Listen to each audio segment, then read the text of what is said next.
I hadn't planned to say something today, and I think my son has said everything. But an incident happened that made me really appreciate my husband. On Sunday, he left home for a function, and God works in miraculous ways. It's like for the last 1 month, activities had been driving him away from home. And I think God was preparing me for the separation. And I only realized that after his death. But I thank God for what happened that morning. Because he had been away for such a long time, we have only one child, Andrew. He's studying outside the country. So in most cases, it's just the two of us in the house. So because he had been away for a very long time, I requested that we travel with him on this particular day. And he refused. I even insisted, and he said no. In fact, he had taken his briefcase. On second thought, he put it down, removed the money, put it in his pocket, and left the house.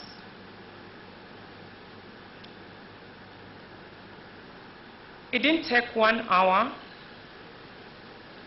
and somebody called me and asked if my husband had traveled on a journey that Professor Saitoti was supposed to accompany him, and I replied to the affirmative. And the person told me, I think there's been a plane mishap, and it's feared that 2 people had died, but we aren't sure if Babandi is one of them.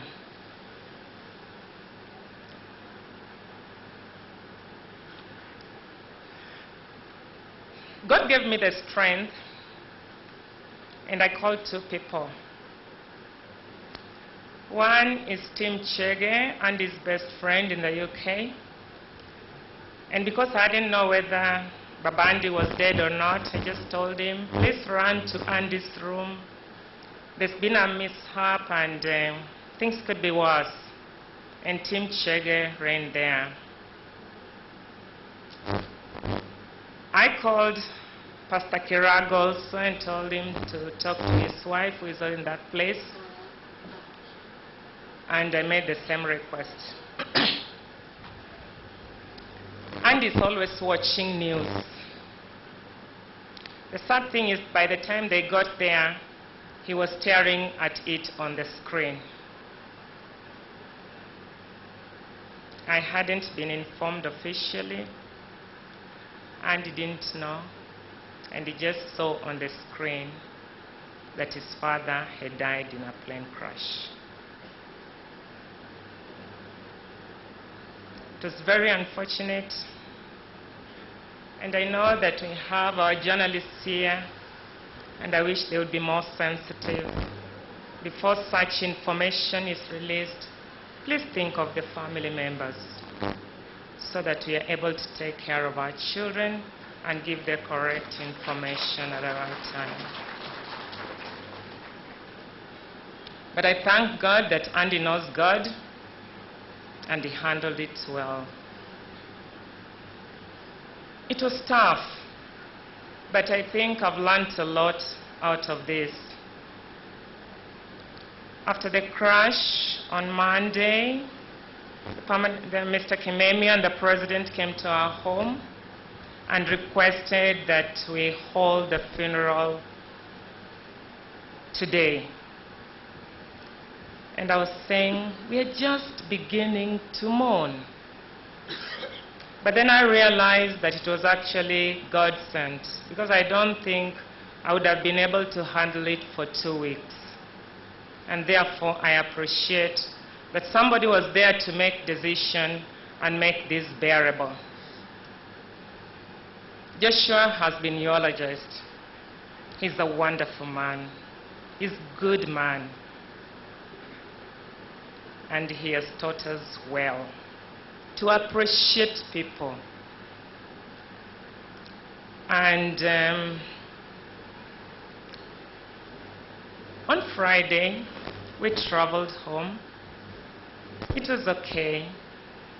But an incident happened at my gate that made me to appreciate my husband's leadership skills. I had some of our leaders, very highly placed, inciting people to kill. Not my husband. And therefore I'm going to really request the members of Ndiwa constituency. We all have lost. And I ask that when the time comes for you to choose a leader, think of where Joshua has taken you from.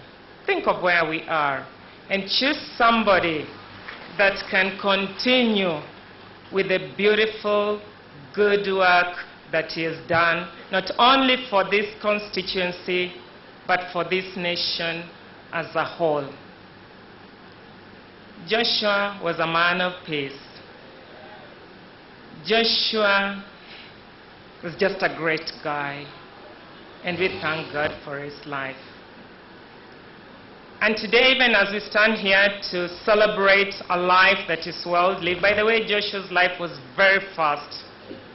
And maybe that's why he had to die so fast. Maybe that's why even his burial had to move so fast. He wasn't a slow-paced person. So I pray, even as we sit here, let's not politicize anything. Let us send him home in peace. And thank you all so much, because I also learned through his death how good, really good people can be. I sat at home and everything went on smoothly.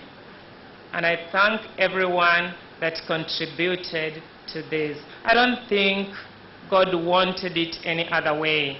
He was in a position to have stopped it, but he chose that his life should end at such a time as this. As my son has said, let's think. Sometimes we think that we have tomorrow, but I want us to know that the only day we have is today. So let's appreciate life and think over it and realize that we may make our plans, but God has the last say. My husband loved Proverbs 17:13.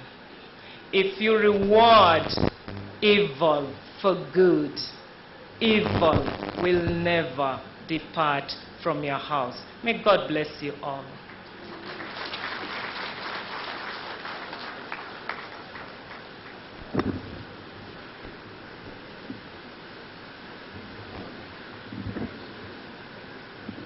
Thank you, Mary.